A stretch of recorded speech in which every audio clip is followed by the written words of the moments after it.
Bonjour à tous, merci Bernard aussi, et merci tout le comité d'organisation pour l'invitation à ces journées qui sont toujours passionnantes, enrichissantes et festives aussi parfois.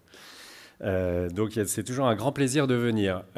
Pierre-Emmanuel m'a proposé de parler d'intelligence artificielle. Non pas que je sois un grand spécialiste, mais je suis un débutant dans le domaine, mais finalement, comme il n'y a pas grand monde qui a débuté, bah, finalement, je vais être peut-être un des plus experts de la spécialité, tout en étant un grand débutant. Donc on n'est pas nombreux à parler à cette session. Tu m'as dit prends ton temps, mais je me mets quand même un petit timer parce que moi, quand je prends mon temps, je prends parfois trop mon temps. Donc je vais vous parler d'intelligence artificielle et de dépistage des cardiopathies congénitales, si toutefois il y a une relation qui est possible entre les deux. J'ai des conflits d'intérêts puisque je vais vous parler de deux sujets dans lesquels je suis impliqué, IBI et Bright Heart. Euh, et donc la première chose, désolé ça apparaît mal, c'est la transposition de Keynote à PowerPoint. C'est que pour parler d'intelligence artificielle et de cardiopathie congénitale, en particulier de dépistage prénatal, bah, j'ai demandé évidemment à la personne la plus expérimentée dans le domaine, qui est ChatGPT, de me sortir un sujet sur le dépistage prénatal et l'intelligence artificielle. Et on voit que c'est un peu une coquille vide parce que c'est un sujet qui a l'air assez libre, puisque finalement, en conclusion, on enfile pas mal des perles avec ChatGPT. En conclusion, l'intelligence artificielle joue un rôle de plus en plus important dans le dépistage précoce, en combinant la puissance de l'analyse d'images médicales, la modélisation prédictive, l'IA offre des perspectives prometteuses pour améliorer les résultats de santé pour les nourrissons à risque.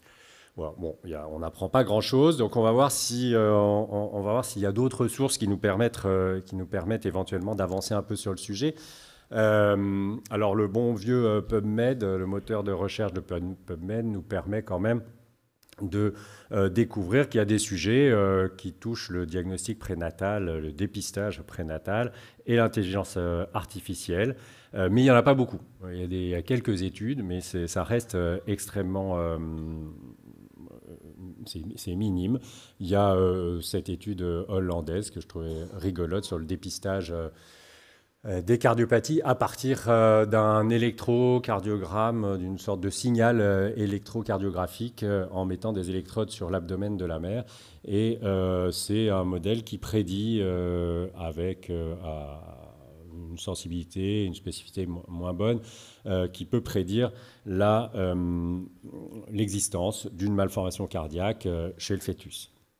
Il y a une équipe qui travaille depuis assez longtemps sur le sujet, qui est l'équipe de UCSF, en particulier pilotée par Anita Moongrady. Et eux, ils ont quand même pas mal avancé sur le sujet.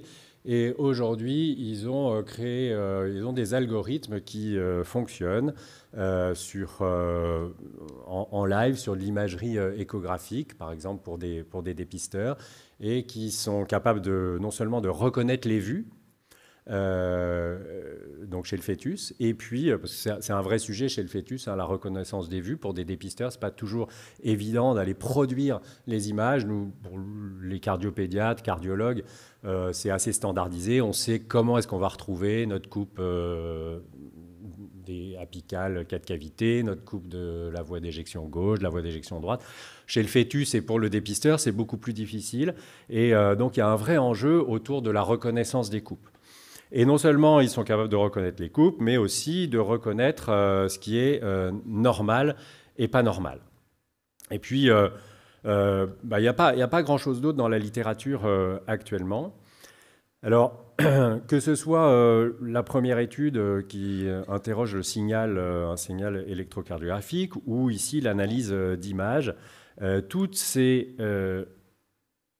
Ah oui, Pardon, j'oubliais, c'est une petite vidéo qui est très moche, qui est une capture d'écran comme ça, mais qui montre que l'intelligence artificielle, elle est quand même aussi déjà embarquée sur un certain nombre de systèmes. Et si ça, c'est le nouveau Voluson, donc le Voluson, c'est la gamme obstétricale hein, de chez General Electric. Et il y a déjà de l'intelligence artificielle avec de la reconnaissance d'image, puisque ils s'en servent déjà beaucoup, et beaucoup de constructeurs ont déjà cette technologie embarquée sur leurs machines.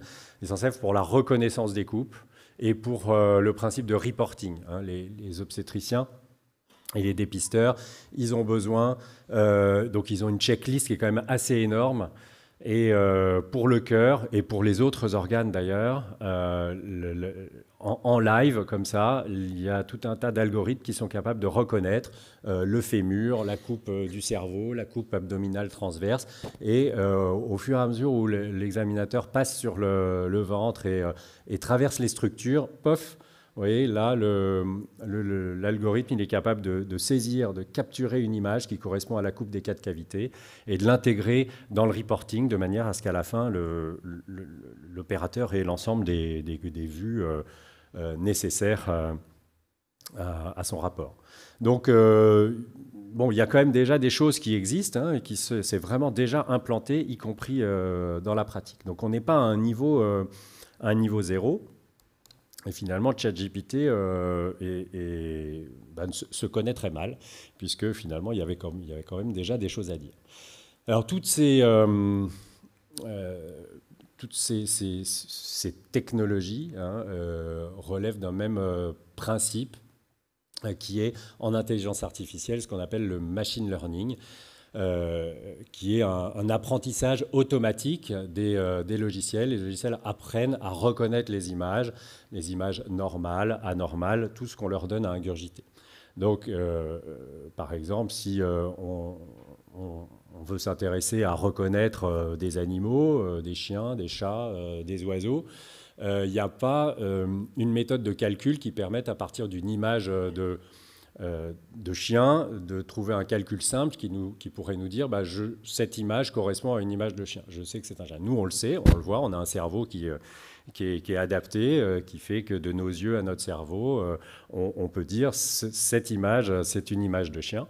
Mais en pratique, c'est extrêmement compliqué. Et donc, il faut aller utiliser des techniques mathématiques qui se rapprochent finalement du fonctionnement du cerveau, qu'on appelle le deep learning, qui utilise des réseaux de neurones, qui fait qu'à partir d'une image de chien pixelisée, on arrive à regrouper cette image en plein de petits groupes de pixels auxquels on attribue des valeurs et qui, à la fin, en sortie, toutes ces valeurs, on les combine ensemble et à la fin, l'algorithme est capable de nous dire c'est une image de chien ou ça n'est pas une image de chien. Ou si on a aussi fait la même chose pour des images de chats et de souris ou d'oiseaux, il est capable de nous dire c'est pas un chien, c'est un oiseau. Voilà. Donc, ça, c'est la technique de machine learning.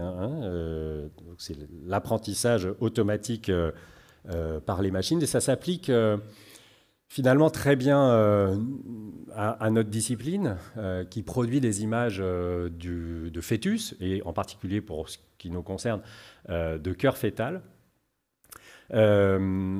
Pourquoi ? Parce que à partir d'une image de cœur comme ça, ou d'une vidéo de cœur, il n'y a encore une fois pas de méthode de calcul existant et simple qui nous permette de déterminer que c'est un cœur, qu'il y a une anomalie. Donc il faut en passer par ces technologies d'intelligence artificielle et en particulier de machine learning utilisant des réseaux de neurones. Et donc, on va utiliser un grand nombre de données, un grand nombre d'images. Nous, pour ce qui nous concerne, ça va être de la vidéo, beaucoup, de la vidéo de cœur de fœtus. Et on va apprendre aux algorithmes progressivement. Alors, au départ, c'est des algorithmes qui ne savent rien, ils sont totalement ignorants, donc ils ne savent pas reconnaître, ils ne savent pas ce que c'est que l'image qu'on leur donne. Et puis, on va leur montrer de plus en plus d'images en leur disant Ça c'est un cœur, donc au bout d'un moment il va être capable de reconnaître ce qui est un cœur ou ce qui n'est pas un cœur de fœtus ou ce qui éventuellement est un cerveau. Et après, selon les questions qu'on va poser, on va introduire des niveaux de complexité différents et plus ça va être complexe, plus il va y avoir besoin de beaucoup de données. Donc si on veut par exemple répondre à la question non seulement est-ce que c'est un cœur, mais est-ce que c'est une coupe, quel est le type de coupe qu'on est en train de voir, est-ce que c'est une coupe 4 cavités ou pas, ou une coupe 3 vaisseaux, est-ce que c'est une image de cœur normal? Alors on imagine qu'il faut avoir introduit beaucoup de données de cœurs normaux et de cœurs pathologiques pour que les algorithmes reconnaissent ce qui est normal et ce qui n'est pas normal. Et à un niveau de complexité supérieur, ça va être éventuellement, si ce n'est pas normal, quel est le type d'anomalie quel est le type d'anomalie qu'on va dépister? Alors ça, c'est encore un niveau de complexité supérieur. Et on va voir que c'est peut-être quelque chose sur lequel on peut quand même mettre le doigt. Alors, je fais un petit retour en arrière sur sur les travaux qu'on fait, en particulier avec Marilyn Lévy, donc mon associé au quotidien au cabinet UE3C et associé aussi dans IBI, qui est donc un programme consacré à l'enseignement, à l'apprentissage du cœur fœtal. Et ça fait des années qu'on utilise la même méthode d'apprentissage auprès de nos collègues dépisteurs, obstétriciens, sages-femmes. Et on utilise cette méthode en entonnoir, qui est donc une méthodologie qu'on a mis au point. On n'a rien inventé, on a juste organisé un peu et structuré l'examen du cœur fœtal de manière à ce que les opérateurs rentrent dans un entonnoir et aillent vers un examen qui soit le plus complet possible, en leur donnant les clés aussi des outils techniques pour arriver à leur fin. Et on se concentre dans cette méthode sur des signes d'appel. On fait des focus sur des points particuliers. Il n'est pas question pour nous d'aller de faire devenir des experts du cœur fœtal, que ces dépisteurs soient des experts du cœur fœtal. L'idée, c'est leur dire, on fait des focus sur certains points, de manière à ce que, à la fin de votre examen, à la fin de l'entonnoir, en sortie de l'entonnoir, vous ayez fait un examen qui soit le plus complet possible, en tout cas qui ratisse la plupart des malformations. Et donc, on est vraiment, on cible des signes, et en particulier des signes d'appel.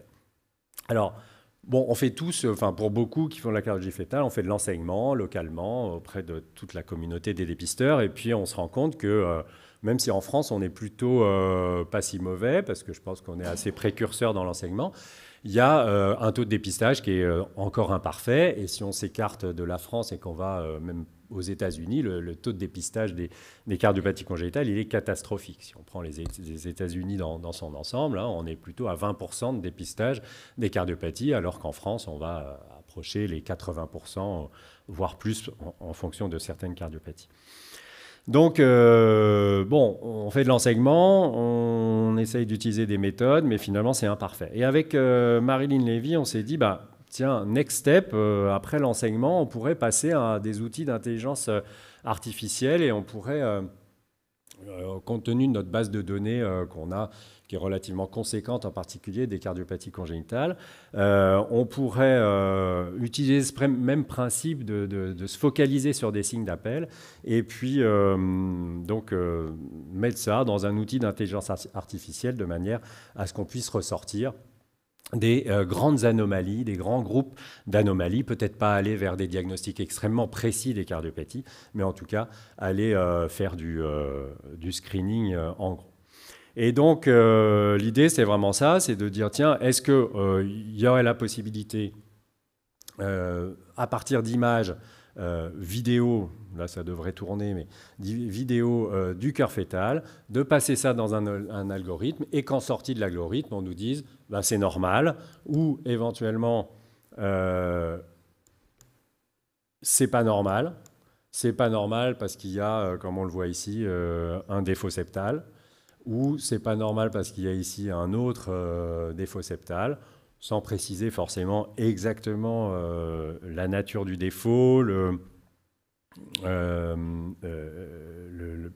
aller plus loin dans la description de l'anomalie, mais est-ce qu'on peut, par grands groupes, catégoriser un peu les anomalies et, par exemple aussi, évidemment, dire de temps en temps, quand l'imagerie n'est pas suffisante, avoir des outils qui disent je ne sais pas.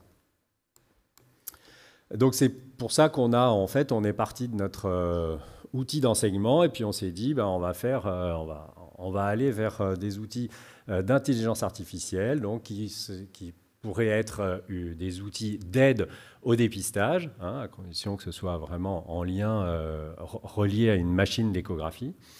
Encore une fois, du dépistage de signes d'appel. On n'a pas la volonté, en tout cas actuellement, de faire des diagnostics, de l'expertise des cardiopathies. Il faut savoir que je pense que actuellement, l'intelligence artificielle, l'intelligence n'est jamais plus intelligente que l'expert. Elle ne va jamais pouvoir vous donner plus d'informations que ne saura en donner un expert. En revanche, l'outil conçu par un expert et dédié à un dépisteur, ça a du sens. Donc là, on s'attaque, on se concentre, on fait focus sur des signes d'appel, toujours avec donc les mêmes, la même technologie de reconnaissance d'image et de deep learning. Et donc, on a, avec Marilyn, et sous l'impulsion de Marilyn Lévy, qui a été extrêmement active, qui a passé un DU d'intelligence artificielle il y a 2 ans, et qui s'est démenée comme une folle pour rencontrer un certain nombre de gens.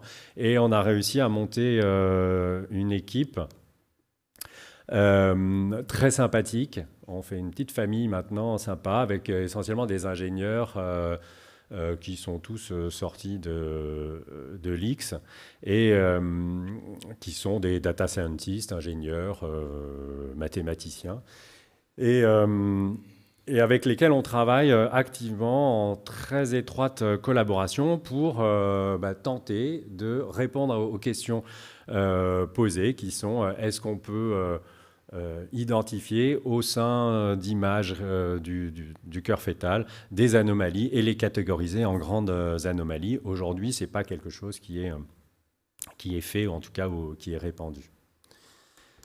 Et finalement, en l'espace de quelques mois, puisque cette expérience-là, ça a commencé il y a un peu plus d'1 an, mais quand on est bien entouré, ça va très très vite, avec des gens plutôt brillants qui ont une volonté de travail, une capacité de travail très importante. Finalement, on a réussi à sortir dès quelques semaines après le début, et à partir de données qui n'étaient pas finalement énormes. On n'a pas eu besoin d'une quantité de données énorme. On a réussi à sortir des premiers résultats. Par exemple, ici, ça avait été présenté à l'ESC à Amsterdam cette année, au mois d'août, concernant le dépistage des asymétries. Est-ce qu'on est capable de dépister des asymétries cardiaques significatives chez le fœtus? La réponse, c'était oui, évidemment, avec des réponses, dans 90% des cas, on est capable d'apporter une réponse sur le fait qu'il y a une asymétrie significative.